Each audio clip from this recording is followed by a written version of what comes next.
Hi, I'm here back home after the Congress of the Fantasy Research Group. We've had some great discussions with a lot of international experts on the topics of fantasy. Fantasy, as you must be thinking right now, is an awfully wide topic, and indeed we talked about an awful lot of amazing things there. I would say like the three main topics which kept coming back up, or at least the ones I was following myself uh, from my own point of view, were maps, role-playing games, and religious elements, which was also, of course, somewhat set by the topic set by the conference itself, which was called Realities and World Building. So, how the main question we all addressed was how do we build worlds, and in what different ways do worlds and world representations come up in the different genres of fantasy. And of course, maps in that sense were one of the most obvious aspects, most crucial aspects too, which we kept coming back to. Of course, a classic example, Tolkien, one of the guys who started all the things with the maps, and all the Tolkien fans necessarily have to include a map at the beginning of their book, right? So you need a map to go on a quest. That's the thing. But how does this work? Like Stefan Ekman, one of the keynotes, was talking very interestingly the way maps are drawn and the way they are included in the books, of course, always reflects a lot of decisions. What do you put inside the map? Which parts of the map do you actually draw, and which do you just barely mention or leave blank? There's something here, right? This blank thing is not nothing. There's something, but it's not important. That's what you leave it blank. And then there's stuff that doesn't fit in the map, and you just say it's out there. It's an arrow. So you can do a lot of stuff with maps and tell stories with maps in very interesting ways and construct your worlds. Something which was also pointing out that on Tolkien's maps, it's actually very different from what we have ended up doing at long term with maps in quest fantasy fiction, because nowadays, if every fantasy book wants to start with a map, that map is actually scale, and it's precise, and it's going to tell us everything we need to know about the world. Not so in Tolkien. In Tolkien, we really have stuff that is not on the picture, but which is relevant, and the characters end up wandering outside the map, and there's a lot of stuff which just can't be represented because the landscape is so complex, and you have ents, and you have mountains which are actively trying to kill you, and all this stuff is really hard to represent because the Tolkien's nature actually resists mapping, and that's entirely different than what we've ended up doing with in the more for the more general cliches of fantasy, which is maps are actually fixing the world, and we have a single world closed with the map, right? And which is not the case in Tolkien actually, and in that sense we should probably revisit Tolkien in a productive way. This stuff of the closed reality, the closed world, was also an interesting point which Farah Mendelssohn was making again. Yes, Farah Mendelssohn, Rhetorics of Fantasy, the one who actually reshaped the whole way we can talk academically about fantasy now.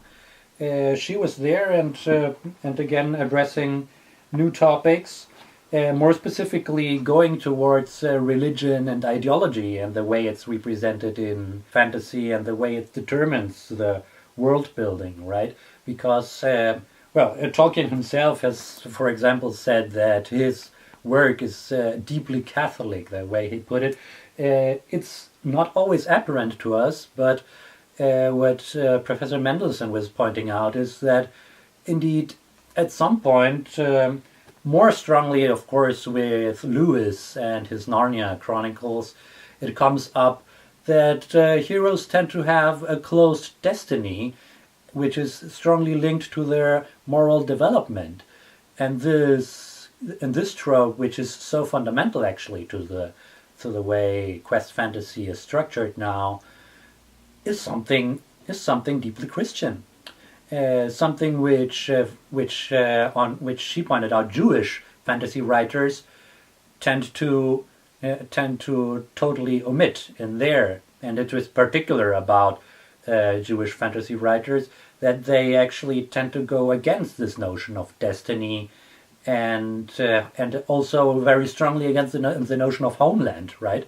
Because if you think about it, in fantasy, very often, especially in these closed fantasy worlds of immersive and quest fantasy, the characters are defined by their homeland. You are either from Gondor or you are from the Shire, and you end up coming back to the Shire sooner or later, and that's what makes you a hobbit. But of course, our world doesn't really work that way necessarily. So my point about fairy markets and world building is that fairy markets appearing in several of Gaiman's works always appear in the in-between, and thus they are a space of fluid transformation, both with the characters themselves transformed, but also where the space gets transformed, transcending from one world into another. So they're a very active and productive kind of portal. It was also pointed out that this kind of space can actually be comprehended as a portal. It was pointed out to me by other colleagues. But at the same time, it's a portal you can stay in. So it's really in between productive space, in which the worlds are not as closed as they would seem to be. So one more topic was the topic of role-playing games. I just have one random role-playing manual here of the stuff I play, but which also might help to point out some of the tropes of this medium. And yes, it was said that, of course, this is a medium which is which has not experienced enough research so far. Of course, also partly because of being something somewhat niche, somewhat constantly very nerdy. On the other hand, in order to get to it, a lot of colleagues are doing very interdisciplinary work, bringing up stuff from theater studies, from narratology, of course, but also from game studies, and different points of view here, which give us very different perspectives. So when a colleague was trying to apply narratology onto this, she said, when you are playing a role-playing game, you end up telling a story somehow, right? But at the same time, it's a story which is necessarily inconsistent because you are collectively telling a story, so you can always see stitches, see shifts, because it's so subjective to interpretation. You have the game master, which has the final word on the world, on what is real and what is not. But still, it's a constant flow, and that becomes especially crucial when you compare different versions of stories that have happened in a world. So if on a con you go with your character from the same fantasy world and meet other people who have played entirely different campaigns in the same fantasy world, you have countless contradictions because everybody has house rules, everybody has explored the same places in a different way, and you get two different people who killed the same dragon. So it can get very weird. So you have to get open to a very polysemic and plural narratology in order to be able to work with role-playing games. At the same time, of course, it is necessary to use narratology because what we are doing is telling stories. It is a game, but game studies are not enough because it's not just a game, it's a game where nobody wins. It's a game where the point is to tell a story. So it's a weird kind of game. At the same time, it's also a game of representation, a game of roles, a game of masks. In that sense, a form of theater too, where, however, you have the character present and at the same time absent, right? So I am going to kill the dragon, you say, while you are playing. But is it you killing the dragon? Is it your character killing the dragon? Is it both? That's a really interesting kind of flow.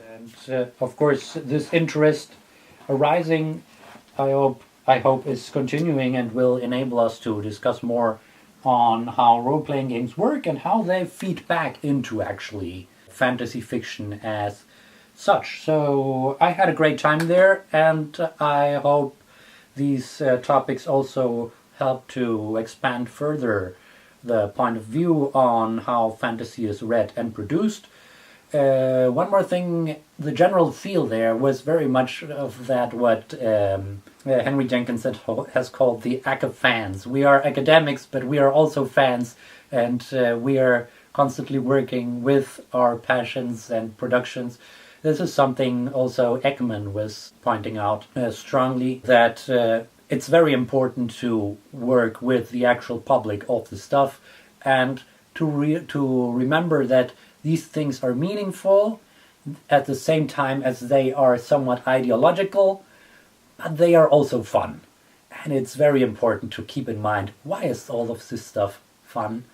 And why is it so important to keep talking about it? So keep talking, keep playing, and keep doing fantasy.